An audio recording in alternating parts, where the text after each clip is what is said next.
Oke, bismillahirrahmanirrahim. Assalamualaikum warahmatullahi wabarakatuh. Ya, apa kabar semuanya? Semoga sehat-sehat selalu ya. Ya, kita masuk ke kuliah selanjutnya, yaitu kuliah tentang manajemen distribusi dan delivery ya.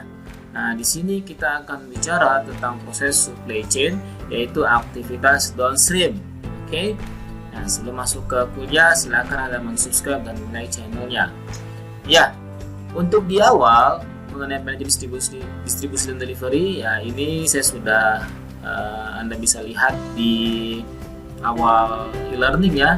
Itu silakan dibaca bahwa toleransi kita keterlambatan costing kita 10 menit, 15 menit dianggap tidak hadir ya, seperti itu. Silakan Anda baca kontrak perkuliahannya. Nah, ini untuk penilaiannya, penilaian juga ada di kontrak perkuliahan. Silakan Anda bisa membaca dan memahaminya untuk perkuliahannya. Namun sekarang saya akan masukkan kegiatan forum ya, forum, kuis dan tugas. Nah, ini akan menjadi keaktifan Anda di mata kuliah manajemen distribusi dan delivery ya, seperti itu. Nah, ini silabus perkuliahannya juga saya sudah masukkan di e-learning, silahkan Anda baca ya, dan pahami juga. Nah, kemudian buku-bukunya juga sudah ada, saya masukkan di kontrak perkuliahan maupun di perkenalan, silahkan Anda baca. Nah, kita masuk ke pendahuluannya dahulu ya. Jadi di awal saya sudah bilang bahwa proses distribusi ini adalah bagian dari proses supply chain. Apa itu supply chain? Jangan sampai lupa ya.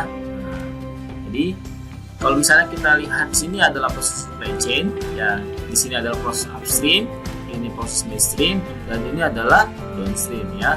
Nah, dua proses ini sudah ada pelajari sebelumnya ya, jangan sampai Anda lupa. Nah, sekarang di manajemen distribusi dan delivery, kita ini adalah prosesnya ya di downstream, yaitu mulai dari distribution center maupun bagian distributor maupun retailer kemudian sampai ke konsumen. Intinya adalah bagaimana barang dan informasi itu bisa cepat sampai ke konsumen. Ingat ya, ada 3 aliran di supply chain. Jadi kalau misalnya dari kiri ke kanan atau dari upstream sampai downstream itu ada aliran material, ada informasi, ada uang ya, kemudian juga sebaliknya ya. Jadi kalau misalnya dari downstream ke upstream itu ada aliran informasi, ada aliran uang dan aliran barang ya, seperti itu. Nah, inilah concern kita di mata kuliah manajemen distribusi dan delivery. Nah, apa itu manajemen distribusi? Ya, namanya bicara dengan distribusi, berarti penghantaran ya, penghantaran barang sampai konsumen.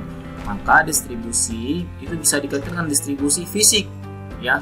Ibaratnya apa? Itu mencakup semua kegiatan yang berhubungan dengan pergerakan fisik, dari produk, dari tadi upstreamnya sampai ke konsumen itu melalui saluran distribusi ya.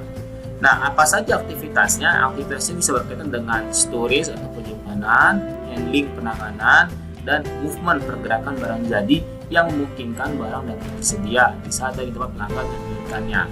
Kemudian, nah selain untuk melakukan aktivitas distribusi fisik ini, maka melibatkan aktivitas lainnya, yaitu planning, kemudian pelaksanaan, actuating, control ya. Jadi fungsi manajemen di sini sudah ada, planning, organisasi, actuating, dan control, sehingga barang tersebut dapat sampai ke konsumen atau dapat memenuhi kebutuhan konsumen. Nah, kemudian tadi kan kita sampaikan bahwa ada saluran distribusi ya, atau disebut dengan distribution channel. Nah, saluran distribusi itu ada berapa? Ada 5 ya. Apa itu distribution channel? Distribution channel adalah suatu rantai ya, rantai bisnis atau jaringan perantara di mana terdapat aliran produk hingga produk tersebut diterima oleh konsumen. Jadi bagaimana produk tersebut dari upstream sampai ke downstream itu bisa mencapai ke konsumen ya. Nah, ini 5 aktivitas saluran distribusi ya, ada dari produsen langsung ke konsumen, ada produsen melalui toko atau retail langsung ke konsumen, ada produsen ke wholesaler, penjual besar ya, market besar, kemudian ke retail, kemudian ke konsumen, ada juga produsen ke distributor, ke retail, ke konsumen, ada juga produser ya melalui agen atau broker. Nah, ini biasanya kalau produk-produk impor ini bisa, kemudian wholesaler atau distributor ke toko dan ke konsumen ya, seperti itu. Nah, wholesaler ini apa saja? Wholesaler ini bisa aja seperti kayak Carrefour, ya, Hypermart, dan juga kalau misalnya dalam internet itu adalah e-commerce ya. Ini bisa seperti itu. Ini bisa langsung ke toko ataupun bisa langsung ke konsumen.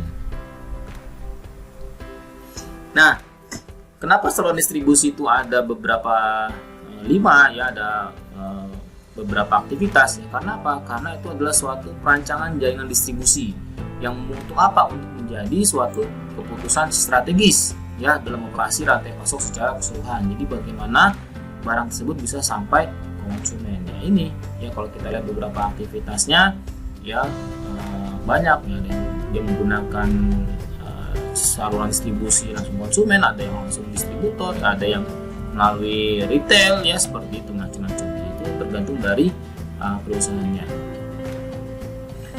Nah, kemudian ada pusat distribusi ya. Pusat distribusi itu adalah suatu penentuan lokasi ya yang tepat sehingga dapat meminimasi total biaya distribusi produk kepada pelanggan. Ya, jadi bagaimana untuk meminimasi biaya-biaya distribusi, karena distribusi ini apa? Distribusi adalah bicara tentang biaya. Nanti kita akan bahas selanjutnya mengenai biaya-biaya yang ada di distribusi ya.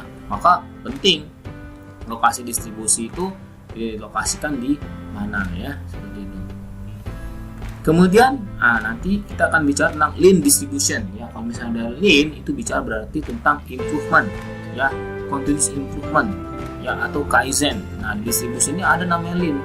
Apa itu? Nah ini ya, perencanaan distribusi yang dapat menghilangkan waste ya, atau aktivitas yang tidak berguna, pemborosan dalam distribusi produk pada rantai pasok ya. Nah, dengan distribusi ini dapat memperbaiki pelayanan pelanggan dan laba dengan melaksanakan operasi yang sederhana untuk meningkatkan profit. Jadi ini aktivitasnya ya, lean supply chain ataupun lean distribution itu nanti ada aktivitas yang menghambat untuk mencapai barang ke konsumen, maka itu akan dipotong. Nah, itu nanti akan dipelajari dengan lean distribution. Nah, kemudian tujuan dari distribusi ya, tentunya adalah ini customer service ya. Kalau bicara dengan distribusi pasti kaitannya dengan customer service. Nah, apa itu kaitan distribusi dalam customer service? Itu ada namanya 7R ya, 7 right, yaitu right quantity, right quality, right product, right cost, right place, right time, dan right customer ya, seperti itu. Jadi ini bagaimana barang yang kita sampaikan ke konsumen itu mencapai tujuan dari distribusi tersebut, yaitu 7R. Nah, kemudian nanti ada namanya distribution required planning ya, DRP. Nah, ini adalah sama seperti kalau misalnya di mainstream, di produksi itu adanya namanya MRP ya, Method Requirement Planning. Nah, kalau distribusi itu ada namanya DRP. Tujuannya apa? Untuk bagaimana pengiriman secara efektif dan melakukan penghematan biaya logistik sehingga penugasan pengiriman atau proses pengiriman barang itu secara efektif dan efisien. Ya, oke. Silakan nanti kalau misalnya ada bertanya bisa masuk di forum ataupun nanti bisa WhatsApp ke nomor saya. Oke, terima kasih.